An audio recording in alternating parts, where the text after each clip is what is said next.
সকলকে নমস্কার ও জয়গুরু। আমরা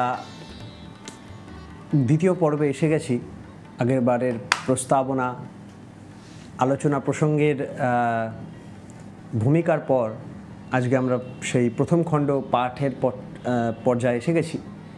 তার আগে একটা জিনিস বলে রাখা ভালো, আমি শ্রী শ্রী ঠাকুরের কাছে প্রার্থনা করি যে যেন তার যা বক্তব্য তিনি আমার মাধ্যমে বলিয়ে নেন।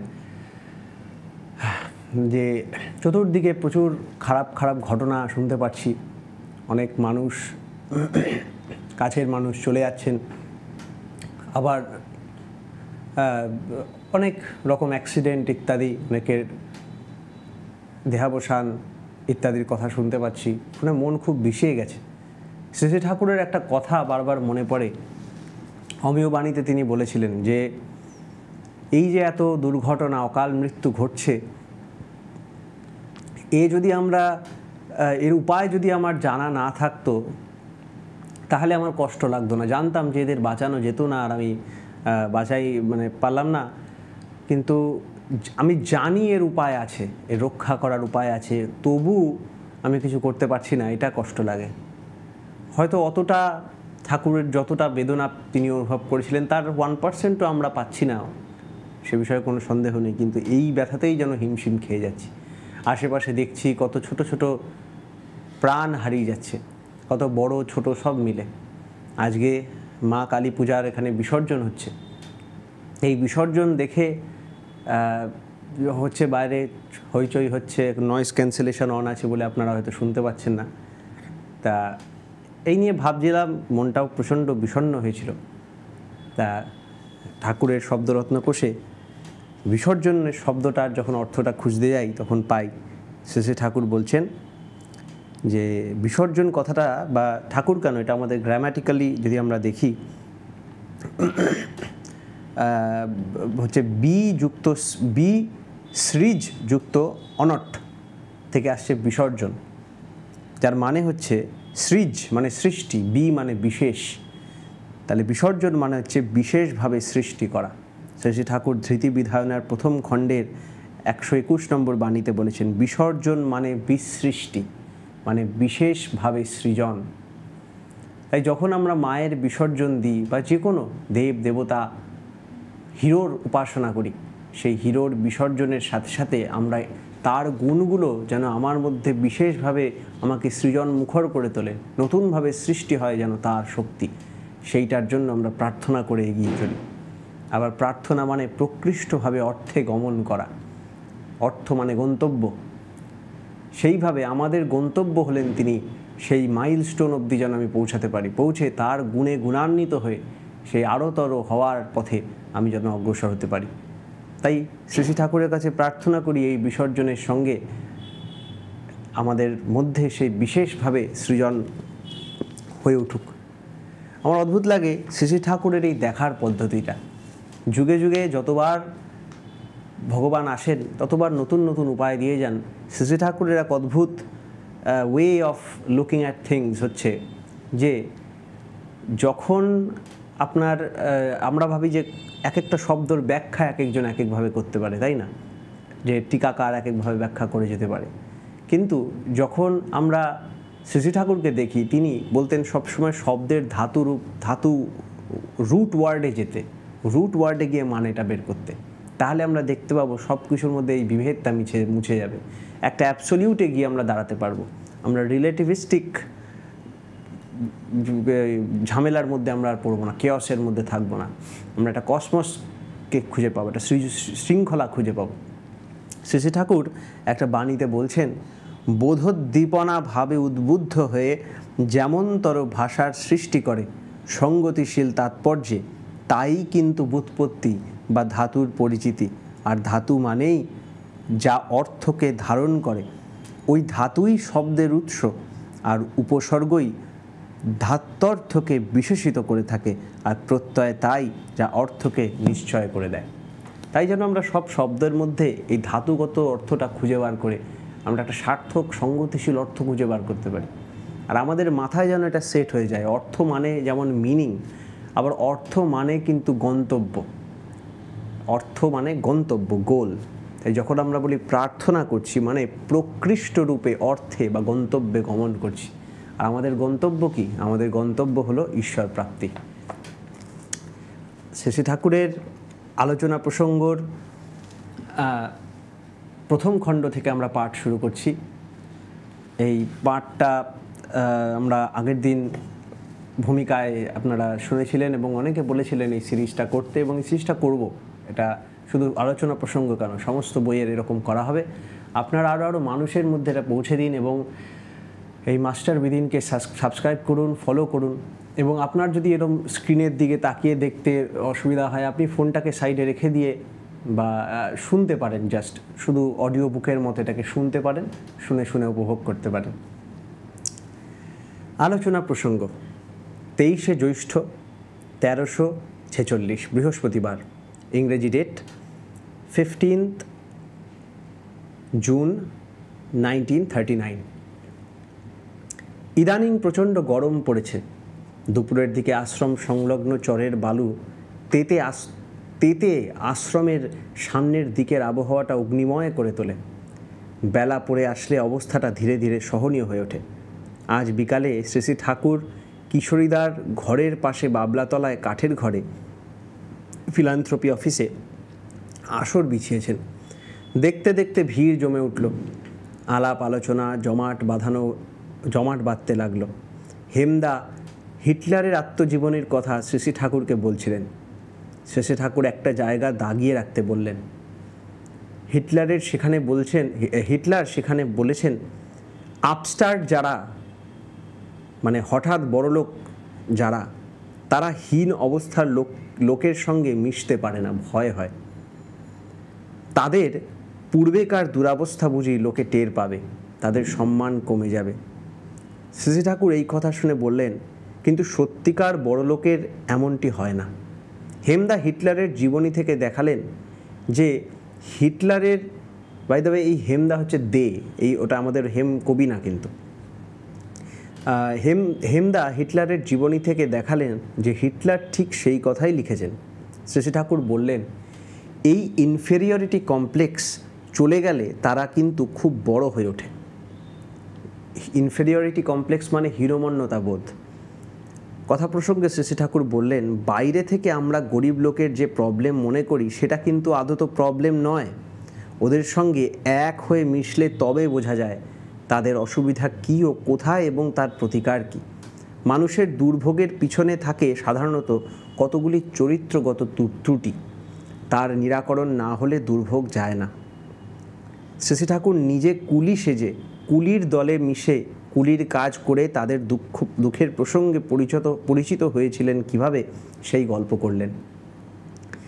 শ্রী রামকৃষ্ণদেব সম্বন্ধে কথায় কথায় বললেন। যাই হোক, এই প্রসঙ্গে যাওয়ার আগে বলি যে ঠাকুরের জীবনী যারা পড়েছেন বা এই নিয়ে চর্চা করেন জানেন, শ্রী ঠাকুর ছোটোবেলায় কিন্তু এরকম কুলিদের দেখে যখন কষ্ট হয়, খিদিরপুর বাজিতপুর স্টিমার ঘাটের ওখানে, ওই ডকটা তো আমাদের এখানে, এটা না, বাজিতপুর স্টিমার ঘাট, ওইখানে পদ্মার ওখানে যে কুলিরা মাল বোঝাই করতেন, সেই সব নিয়ে শ্রী ঠাকুর নিজে একদিন দেখে বলে আমিও করব।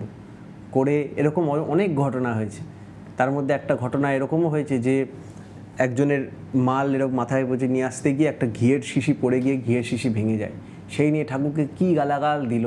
ঠাকুর কোনো রকম তার মালটা এগিয়ে দিয়ে রেখে, ছোট্ট তখন অনেক বয়সে, এগিয়ে দিয়ে তারপর ওখান থেকে পালিয়েছে। এটা অজস্র ঘটনা। তারপরে কুলিদের সাথে মিশে বহু কুলি জীবন উদ্ধার করে দিয়েছে। এটা যেমন হিমায়তপুরেও হয়েছে, তেমন তিনি যখন কলকাতায় এসেছিলেন তখনও হয়েছেন। তখন ডাক্তার দাদা বলে ডাকতেন, কেউ দাদা ঠাকুর বলে ডাকতেন। এরকম অজস্র স্টোরি আছে। যেখানেই তিনি গেছেন তার যে চরিত্রগত একটা দ্যুতি, সেই দ্যুতি দিয়ে তিনি একেবারে সবাইকে জাগিয়ে তুলেছেন।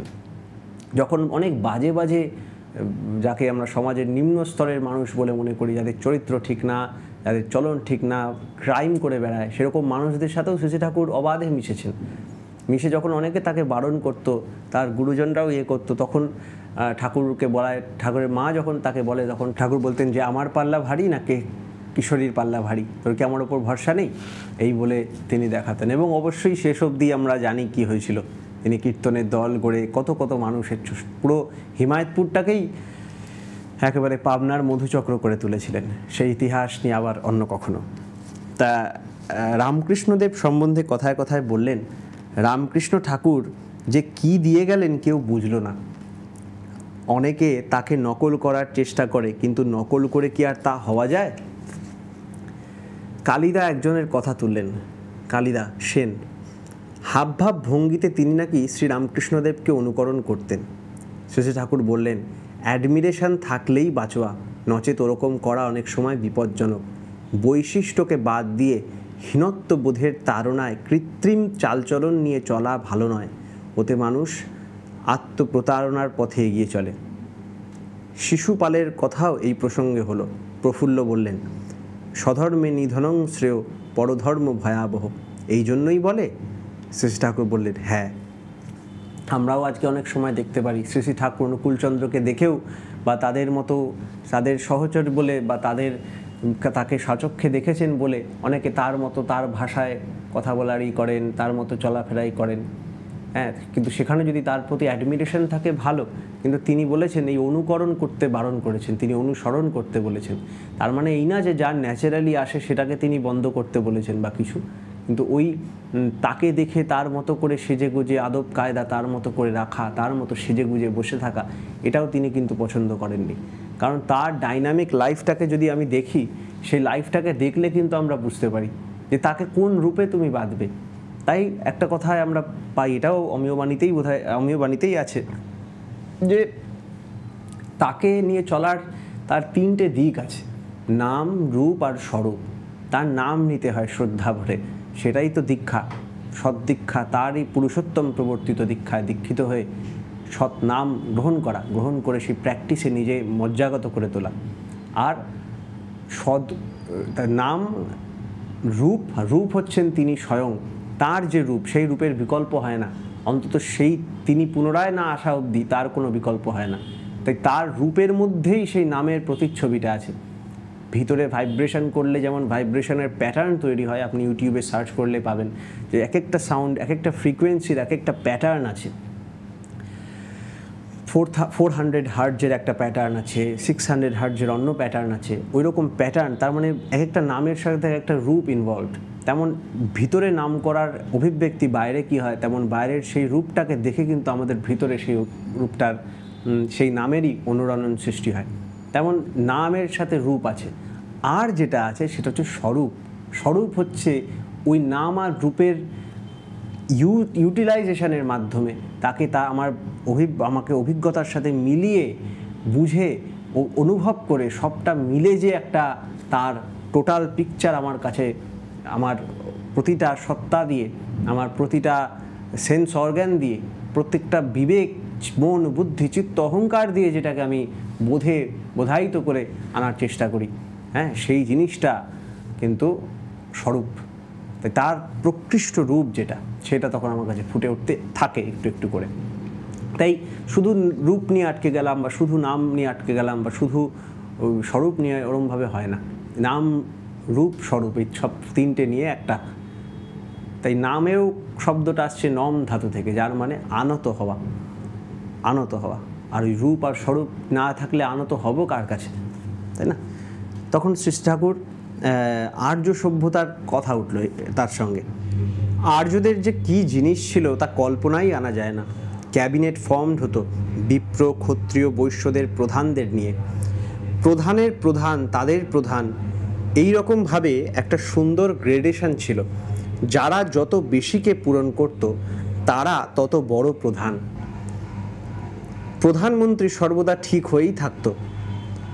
উপযুক্ত লোক নির্বাচন নিয়ে কোনো গণ্ডগোল উপস্থিত হতো না। অন্য দেশ ভারতবর্ষকে আক্রমণ করার সাহসই পেত না। সব জাতটা দারুণ কম্প্যাক্ট থাকতো। অনুলোম বিয়ে থাকার দরুন সারা জাতটা যেন দানা বেঁধে থাকতো। এতে ইভলিউশনের সুবিধা হতো।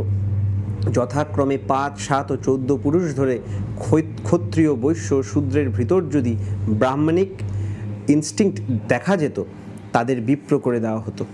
উন্নতির পথ সব দিক থেকে খোলা ছিল।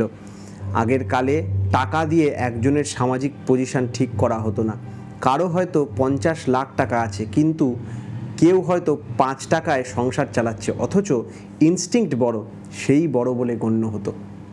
ইনস্টিংক্ট, হ্যাবিট, বিহেভিয়ার, অ্যাক্টিভিটি, এইগুলিই ছিল মাপকাঠি। লার্নিংকে কখনো শিক্ষা বলা হতো না। চরিত্রগত না হলে তথাকথিত পাণ্ডিত্যের কোনো মূল্য দেওয়া হতো না। সবসময় লক্ষ্য ছিল জ্ঞান গুণ যাতে জন্মগত সংস্কার ও সম্পদে পরিণত হয়। বর্ণাশ্রম ধর্ম এত সূক্ষ্ম, উন্নত ও বৈজ্ঞানিক ব্যাপার যে অনেকে এর অন্তর্নিহিত তথ্য বুঝতে না পেরে একে বৈষম্যমূলক বলে মনে করে। এর চেয়ে বড় ভুল আর নেই। যারা বিজ্ঞানসম্মত বর্ণাশ্রম ধর্মকে বিপর্যস্ত করবার জন্যে জেনারাস পোজ নিয়ে ইনফেরিয়ারদের খেপিয়ে তোলে, তারা সমাজের মহাশত্রু। শ্রীরামচন্দ্র শম্ভুকের প্রতি অত কঠোর হয়েছিলেন কারণ শম্ভুকের মুভমেন্টটা বর্ণাশ্রম ধর্মের বিরুদ্ধে একটা প্যাশনেট রেড বই, আর কিছু নয়। অশ্বমেধ যজ্ঞের কথা উঠতে তিনি বললেন, যজ্ঞে বহু লোক একত্র সমবেত হতো, তাতে ঘি পোড়ানো হতো, অ্যাটমসফিয়ারটা আয়োনাইজড হয়ে যেত। তা স্বাস্থ্যের পক্ষে খুব ভালো। ওই জিনিস ইনহেল করলে আয়ু বেড়ে যেত। যজ্ঞে হোতা, উদ্গাতা, ব্রহ্মা ইত্যাদি থাকতো। ওটা কতকটা ডেমনস্ট্রেশনের মতো। উদ্গাতারা স্লোগান গেয়ে বেড়াতো, তা লোকের মনে গেঁথে যেত। প্রিন্সিপালস স্লোগানের আকারে জনসাধারণের কানে বারবার না ঢুকালে তারা তা গ্রহণ করতে পারে না। এক দাদা বিদায় নিতে এসেছিলেন, তিনি চলে যাবেন। তাকে সস্তয়নের 5টি বিধি নিখুঁতভাবে পালন করতে বলে দিলেন। সেই সঙ্গে আরও বললেন, সস্তয়নী পালা মানে যুগপৎ 5টি নীতি সক্রিয়ভাবে মেনে চলা, তাতে উন্নতি অনিবার্য হয়ে ওঠে। উক্ত দাদা চলে যাওয়ার পর পূর্ব প্রসঙ্গ ধরে শ্রী ঠাকুর বললেন, আমার মনে হয় অশ্বমেধ যজ্ঞে অশ্বকে বলি দেওয়া হতো না, বরং ঐক্য ও মিলনের প্রতীক রূপে অশ্বকে নার্চার ও নারিশ করা হতো। মেধ ধাতুর অর্থ মিলিত হওয়া। অশ্বকে সমাদর করে অশ্ব প্রেরক রাজার supremacy with due regards accept করত। সকলে যে রাজার অনুগামী এবং তার সঙ্গে ঐক্য ও মিলনকামী, এই বোঝা যেত।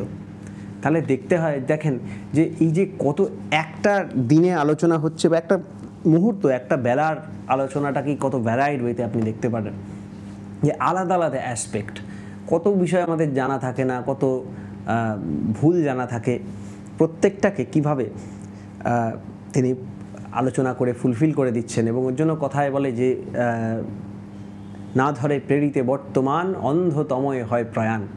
যে বর্তমান প্রেরিতকে যদি আমরা না ধরি, বর্তমান প্রেরিত তো আসছেই, বর্তমান প্রেরিত ওই আগেরই এক্সটেনশন, তাই না? আগেরই all the past prophets are consummated in the divine man of the present। যে পূর্বর্তনকে অধিকার করিয়াই পরবর্তীর আবির্ভাব। এইভাবে তার মধ্যে আমরা দেখতে পারি মিনিংফুল অ্যাডজাস্টমেন্ট। আর কি করে বুঝবো তিনি এরকম, তিনি তার অদ্ভুত, তার সেই মাহাত্ম্যটা কোথায়, তার সেই অদ্ভুত ব্যাপারটা কি তার স্পেশালিটি? তার স্পেশালিটি, অনেক স্পেশালিটি তো বলে শেষ করা যায় না। তার মধ্যে যেটা না বললে নয় সেটা হচ্ছেই, দেখেন, একটা মানুষ তার স্পিরিচুয়াল প্রাওয়েস নিয়ে তো কোনো কথাই হবে না। তার প্রমাণ তিনি নিজের লাইফে দিয়ে গেছেন, তার প্রেমের প্রমাণ তিনি দিয়ে গেছেন তার সেবার মাধ্যমে, তার আধ্যাত্মিক অনুভূতির কথা, তার মহাভাববাণী, যে ভাব সমাধিত কত যুগের কয়েকবার হয়, নির্বিকল্প সমাধির উপরে, আরও উপরে যে স্টেটসগুলো হয়, সে স্টেট তার যখন হয়েছে কীর্তনের সময়, সেসব দিয়ে তো আছে। এবার এরকম একজন উচ্চস্তরের যে মানুষ, সেই মানুষটা এরকম হেন সাবজেক্ট নেই যে সাবজেক্টকে টাচ করে যাননি, তিনি সমস্ত কিছুকে ফুলফিল করে দিয়ে গেছেন। এই যে ব্যক্তিত্ব, এই যে মানুষটা, এই মানুষটাকে মানে আর কি বলে বুঝবো না? তা এইটাকেই বলে প্রেরিত, তাই না? এটাকে এদেরই বলে প্রেরিত পুরুষ। হ্যাঁ, তা বা ইংরেজিতে একে বলে অ্যাডভেন্ট। আমরা ভগবানের আরেকটা নাম জানি প্রভিডেন্স। হ্যাঁ, প্রভিডেন্স মানে হচ্ছে যিনি প্রোভাইড করেন। তো আমরা নেচার থেকেই দেখতে পারি যে নেচার প্রভিডেন্স নেচারই সব প্রোভাইড করছে, তাই তাকেও আপনি প্রভিডেন্স বলতে পারেন, তাই না? তাই ঠাকুর একটা বাণীতে বলছেন, মেসেজ ভলিউম 2 চ্যাপ্টার আইডিয়ালে, যে all profits shoot from Providence, hence they are anointed. The present prophet is the consummation of all the prophets. Hence all prophets should be revered. তাই বর্তমান প্রফেট যিনি, তিনি হচ্ছেন অতীত সমস্ত প্রফেটদের তার মধ্যে কনজিউমেটেড, সার্থক সঙ্গতিপূর্ণভাবে আছেন। আবার তিনি বলছেন, prophets come down in the role of reformers with the message of existential propitiousness, with its uphold suiting the age, by the observance of which they can advance the welfare of the people. বাংলাটা বলছি এরপরে। Prophets are the same and similar, and are the messengers of providence. According to the age, the present prophet is the summation of the past, the advent of the previous ones. Bow, kneel down before him with revering limbs. Reverence for the present one is reverence for all the past, and blasphemy to the past is blasphemy to the present. Hear him, act, and have his blessings to uphold thy existential steps. With revering enthusiasm, bow again to him, whose hands are for service, feet are for work, eyes for science, voice for artistic display, heart for love, brain for wisdom, mind for providence, nose to breathe spirit, ears to hear, and nail to resist evil. He is the anointed, the Christ. তিনি খ্রিস্ট বা তিনি কৃষ্ণ, তিনি পুরুষোত্তম। তাই এর অর্থ হচ্ছে যে তিনি পরম অবতার, যারা তিনি অবতারগণ যারা আছেন, প্রফেটস যারা আছেন, তারা রিফর্মারের মতো আসেন। রিফর্মার একরকম বিপ্লবী বলা যায়, বিপ্লবী রোল নিয়ে আসেন।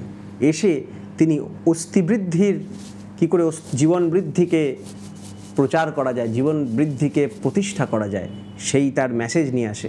এসে যে সময়, যে এজে, যে যুগে যেমনভাবে করলে তা হয় তা করতে হয়, এবং যা করলে মানুষের মঙ্গল হয়। এবং অতীতের সমস্ত প্রফেট তারাও সে একই গুণ নিয়ে আসেন তখনকার মতো করে। এবং বর্তমান প্রফেট যিনি, বর্তমান পুরুষোত্তম যিনি, তিনি অতীতের সমস্ত পূর্ব প্রফেটদের সামেশান বা যোগফল। তার কাছে নত হতে বলছে, তার কাছে নত মানে তাকে স্বীকার করতে বলছেন তোমার হাত পা নিয়ে। এবং সেই বর্তমানের মধ্যেই সেই অতীতের আমরা পূজা করি।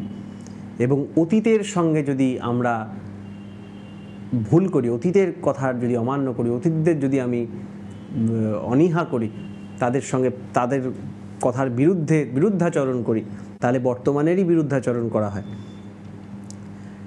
তাই তার কথা শোনো, তার মতো করে ব্যাপারটা বোঝো। কি বলেছে যে অশ্বমেধ যজ্ঞ মানে আমরা জানি ঘোড়া কেটে ফেলা, বলি দাও, তা তো বলেনি ঠাকুর। মেধ মানে মিলন বলছেন, তাই না? তাই আবার বলছেন যে তাই বলছেন তার কথা শোনো, সেইভাবে অ্যাক্ট করো, কাজ করো, আর তার আশীর্বাদ প্রাপ্ত হও, যাতে তুমি সেই ধাপে ধাপে সেই অস্থিবৃদ্ধির নিয়মগুলোকে নিজের জীবনে ধারণ করতে পারো।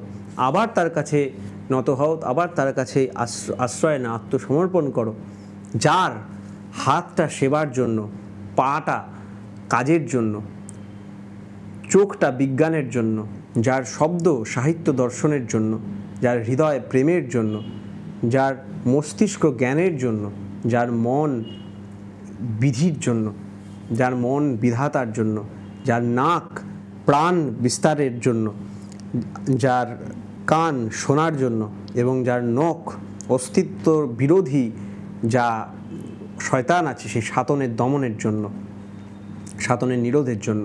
তিনিই হচ্ছেন প্রেরিত বা অ্যানয়েন্টেড, তিনিই হচ্ছেন দ্য ক্রাইস্ট। ক্রাইস্ট মানেও তাই খ্রিস্ট, অল অ্যাট্রাকটিভ বা কৃষ্ণ, তিনি যিনি অ্যানয়েন্টেড। তাই আজকে এতটুকুই। আবার নেক্সট ভিডিওতে আমরা নেক্সট দিনের আলোচনায় চলে যাব, যখন শ্রী শ্রী ঠাকুর আবার ঘুম থেকে ভরে উঠবেন, সেখানে আরেকটা আলোচনায়।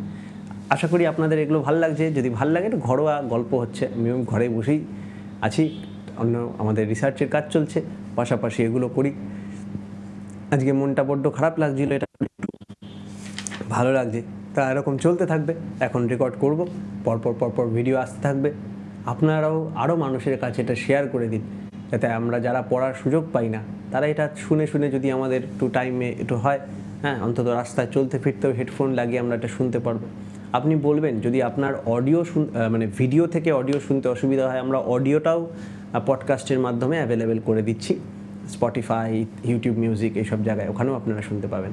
তাই আপনারা এত দূর যারা দেখলেন তাদের অনেক কৃতজ্ঞতা। আবার আসছি আগামী এপিসোডে। বন্দে পুরুষোত্তম।